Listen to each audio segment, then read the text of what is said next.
Welcome to Backstory and Beyond with your host, Ward Camp, seeker, innovator, and president of Northwood Retail. As Ward travels the country, he'll share the industry insights he's gained over a 3 decades-long retail career, introduce you to trailblazing business leaders and disruptive founders, and uncover the real deal about some of the greatest cities in the world.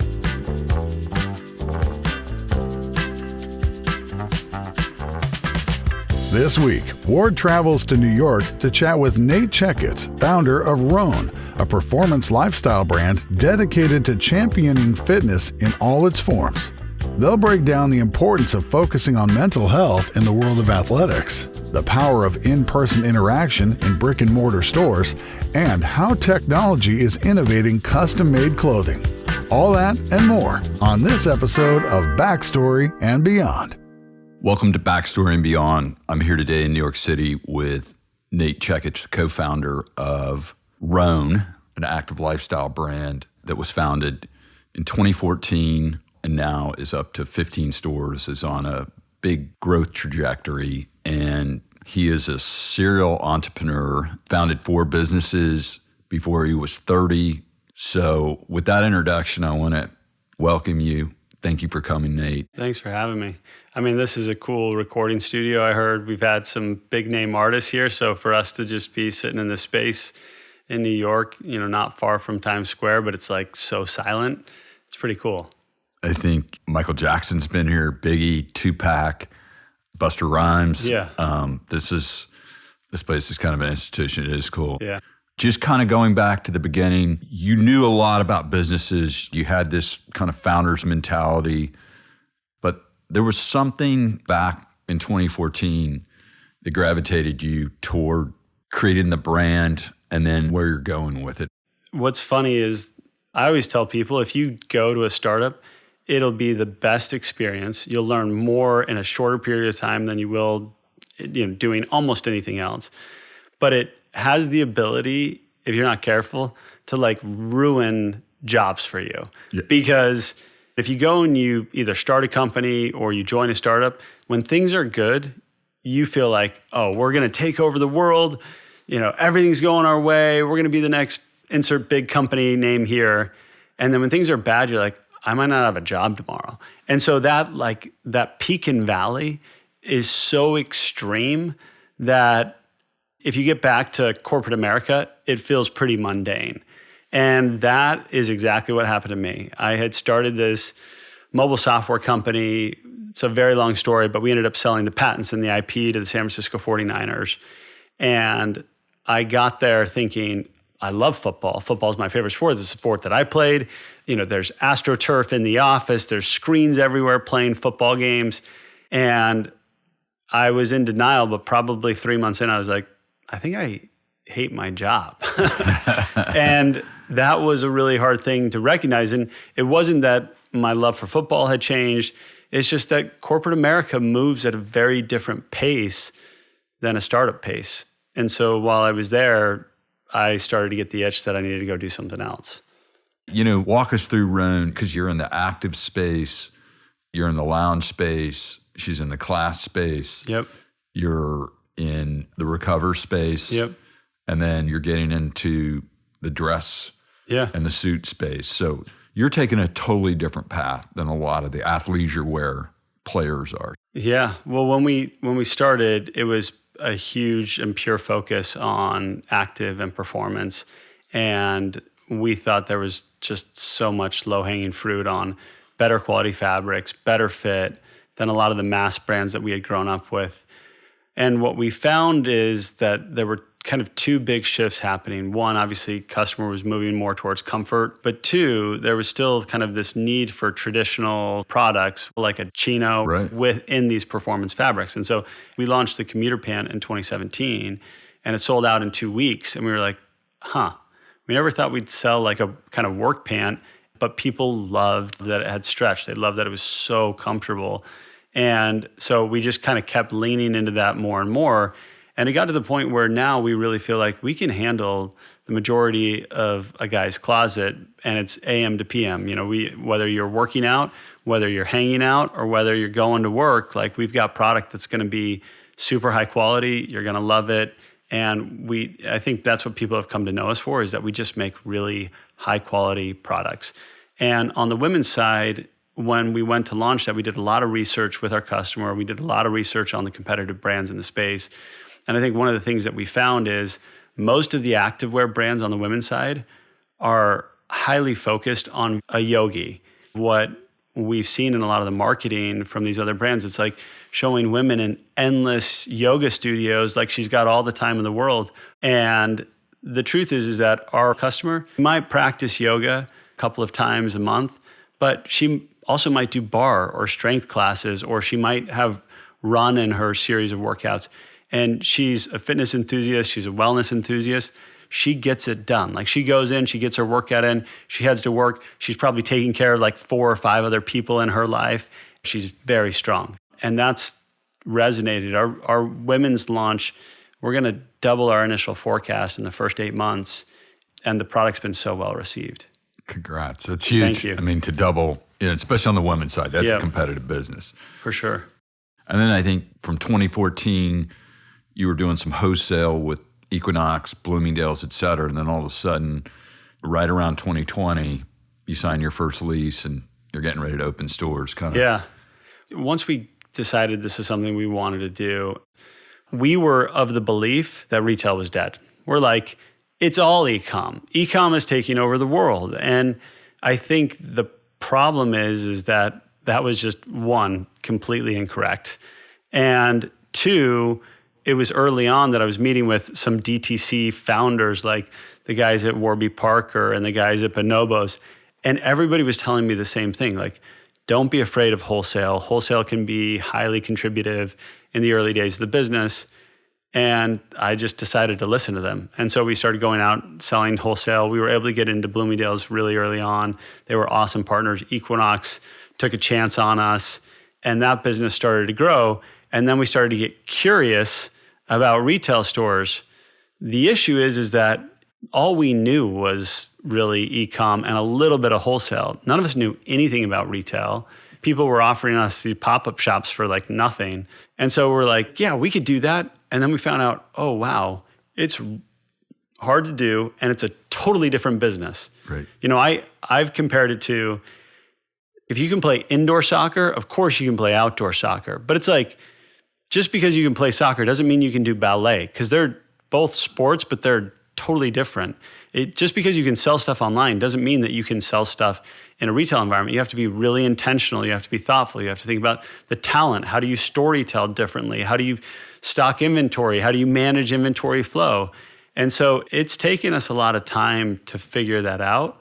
But what I really believe now is, having 15 stores open, once you get on a path, it's a great business, but also you have the ability to kind of lean in and get to see the product with customers in ways that could never be replicated in an e-com environment. Right. What I love to do is on Black Friday, I'm in our retail stores and I rotate which store I work, but we are in the stores with the team. You learn so much from that environment, that interaction, and it's a good challenge. It keeps you sharp.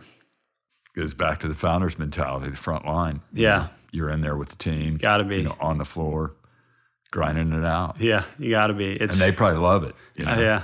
I hope they love it. I mean, it's fun. I think what I think surprises the team sometimes, they're like, oh, wait, you like to sell. I'm like, yeah. This is like my favorite thing. I think your timing, 2014, 2013, we're seeing a lot of that start to play out. Warby was kind of 2007, 2008. Yep. But what happened to retail, they learned, hey, it was online. And then they all figured out, hey, it's about the store experience. It's all one omni-channel. And I think the one interesting thing about retail, it's gotten so much more, there's so much more data with a phone, with a credit card, that you're able to pinpoint exactly where you want to be, where, it used to be, I'll take a shot, or I think this is a good area.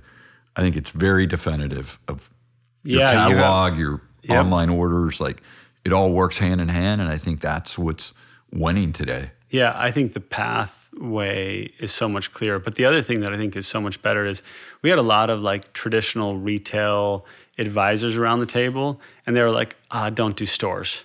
it's so hard. It's so complicated. Your inventory gets locked up there. But that's the other thing that's changed is now you can have these stores become mini fulfillment centers. Right. You can turn that inventory onto your e-com customer. And when you're selling in stores, you can say, hey, we're out of stock on this, but we can ship it right to your house. Right. So you kind of open up this inventory gap, and that tech enables the store team to be more productive. And so there's just so many reasons why I think retail is as attractive as it's ever been. And I do think we're even seeing a little bit of a reaction in this kind of post-pandemic world where people are like, I want to be in the real world a lot more than, you know, maybe I was for a couple of years there. And so there's just a lot of reasons why I think every brand should be considering opening retail stores. Just be prepared. It's harder than you think. Right. Well, just, from hiring people to get in the right location, SKUs, we did the first skim store in the world in Austin. I remember. And basically they just wanted to know, does the point of sale work? Right. And how much volume can we handle? Right. And it was fascinating. Here's a company that's $1 billion online. They're just kind of testing it out. Now they have a permanent store, but it was literally that. I'm sure you went through the same thing, inventory, point of sale, people. And I know one of your big mottos is have great people around you. So yeah, I think it's just one of those things where, again, if you have one store, it's going to take a piece of your executive team's time to focus on it, how to do it right. And relative to e-com in those early days, it was like, man, this is a lot of work for not on a relative basis, not as much sales. But when you can open 5 doors and you can start to build a team who's hyper-focused on delivering the best-in-class customer experience in a retail environment and taking your brand ethos and bringing it to life, that's where, for us, it started to change. Because if you can get good people on it, just like anything else, it transforms it. It's just hard to justify the internal operating cost of supporting those people when you've got 1 or 2 stores, which is why I think most people make the mistake of saying, I'm going to go open 1 or 2 stores and we'll see if it works. Skims is an exception because they're an exceptional company, but I know so many people are like, oh, we tried the store thing and it didn't work. Right. And therefore stores aren't for us. And I'm like, I don't think you actually tried it. You basically did the hardest thing ever, which is to operate 1 or 2 stores for a couple of years. That's what we did for 4 years. And it was really, really hard and painful. Once we started to get to that kind of 5 doors plus, I was like, this is great. Well, then you're able to scale, right? Yeah. You get more resources thrown at you. You get ideas. You get better people. Where do you think the biggest part of your growth is going to be? I don't know if I could identify what the biggest growth driver is outside of women's. I mean, I think the women's category, everyone who's tried the product, the return rate's so much lower than we had initially forecasted. The fit is so good. The fabric is really so incredible. So I think women's will be a giant growth driver for us if we can continue to focus on it. And you talk about the mental aspect of your male and your female, and I know that's something you're really attuned to. Yep. I do think health and wellness and the mental piece, I think it's really important to get up and move every day. So important. The Rhone motto, Forever Forward, plays into that. And I think that's part of what, when we started 10 years ago, our brand mission was to inspire mental fitness in all of our customers, our partners, and our employees. For the last 20 years, we've focused on physical performance. The idea is that athletes need to jump higher, need to lift more weights, need to move faster. And it's pretty incredible to see what human performance has been able to achieve. You watch the last Olympics, how fast we've become as a species in water, on land, and it's incredible. But have we done it at the expense or the sacrifice of some of our mental health? Now you hear almost all of these athletes bringing up the importance of their mental health. Right. And so when we started, we thought there was an awareness problem. And I think that awareness problem has largely started to be addressed. But now what we're trying to do is we're trying to give people tools and tactics on how to take better care of themselves. And the great news is physical health and physical fitness and mental fitness are so interrelated. They 100%. share the same core principles: sleep, movement, nutrition, hydration. And so what we've really tried to do is we've tried to build a brand that reinforces this idea of getting back to the basics and doing those basics really, really well. And that it's absolutely okay, and it's not just okay, it is critical for people to take time to focus on their mental health. And since we were a men's brand for 9 years, we hyper-focused on men's mental health. which if you look at the data, could be argued is at an absolute crisis point in this country. And so we've had so many good results. We've run hundreds and hundreds of these mind and muscle events where we do a group fitness workout followed by kind of a group therapy discussion. And people have left these events saying that was the most powerful moment I've ever experienced in my life. We had one a month ago where it was actually a photographer that we invited to join in on the conversation. He had been hired to come and take some pictures of the event, sat down with us, and he got very emotional and said he hadn't cried in 15 years. And so getting people to just take time to focus on their mental health and do simple things like social connection, move your body, it's amazing how healing that can be. And as we take care of ourselves, we're in a much better position to take care of those in our lives that we care about. I think Warren Buffett always says, if you're not mentally right, you're going to make bad decisions. Totally. It's all very connected. I know your dad was with the Utah Jazz, with the Knicks, in the hospitality business with the Yankees and the Cowboys, which is probably one of the best businesses there is created for that experience. So you've been around. Totally. You've got a partnership now with the NBA and the LPGA. Maybe speak to things you learned or saw as you were growing up.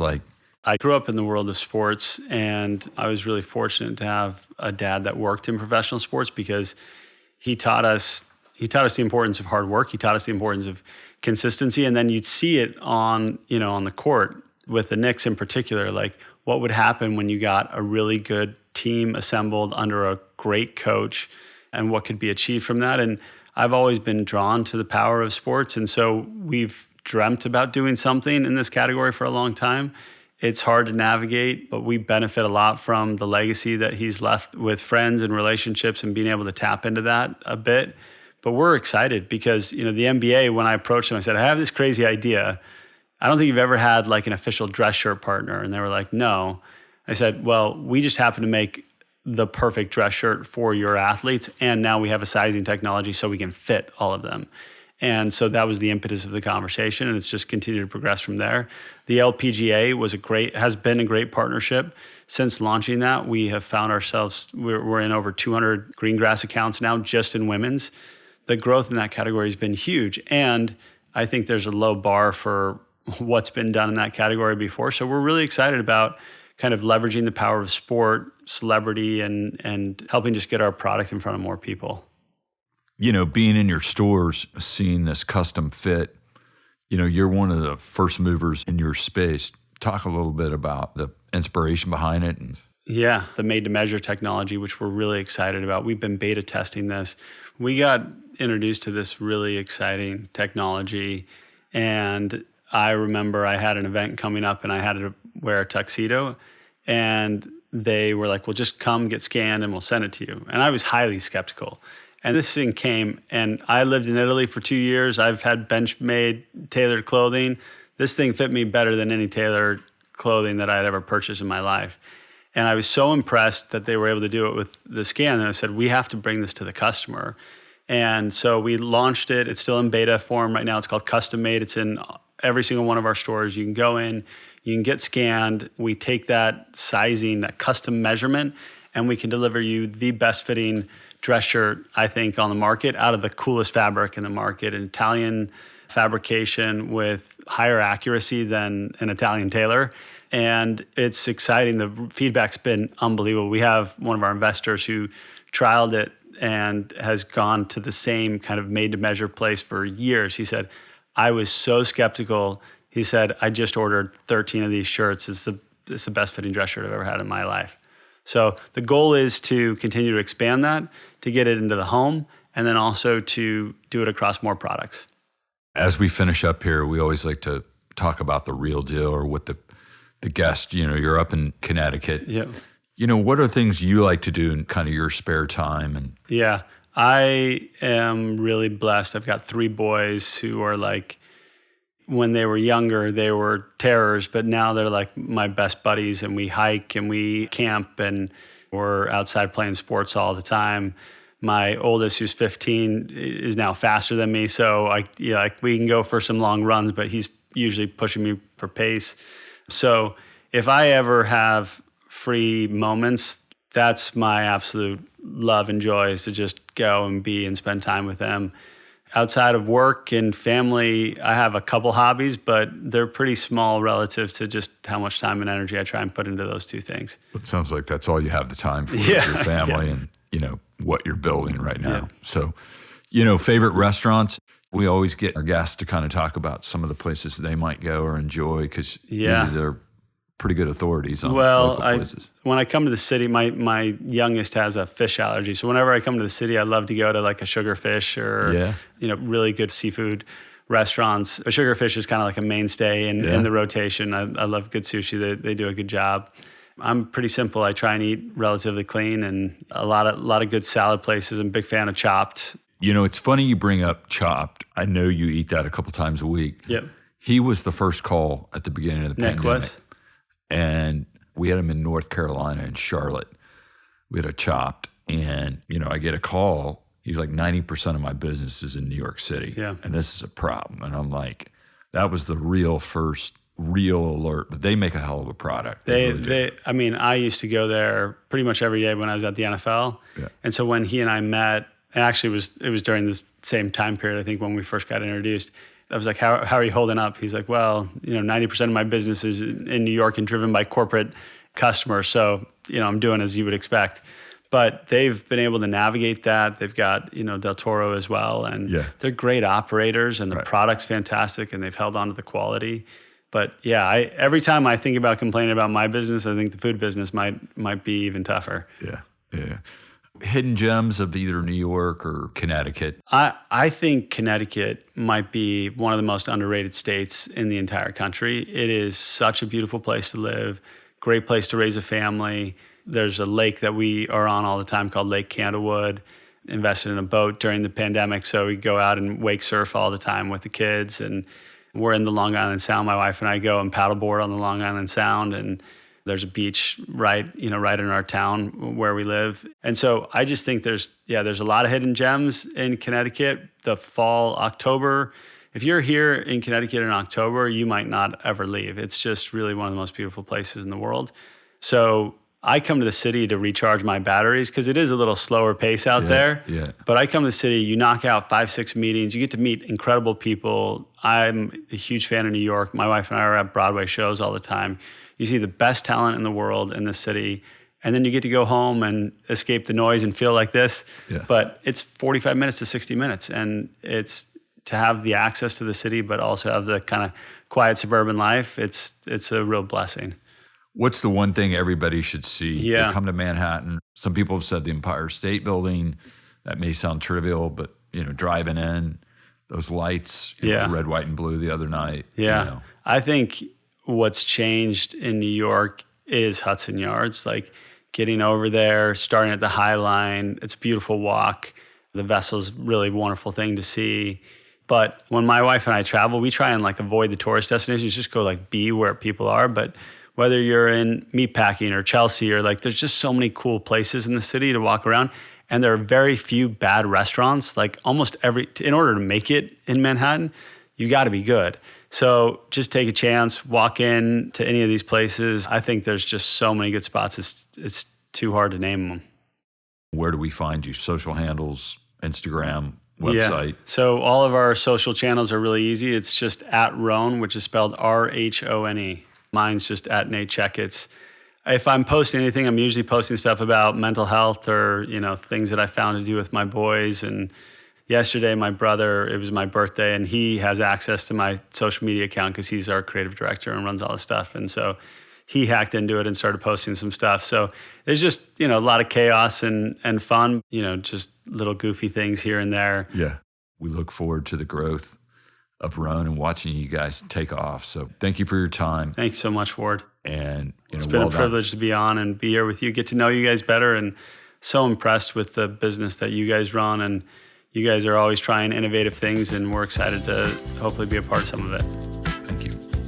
This has been Backstory and Beyond, hosted by Ward Camp.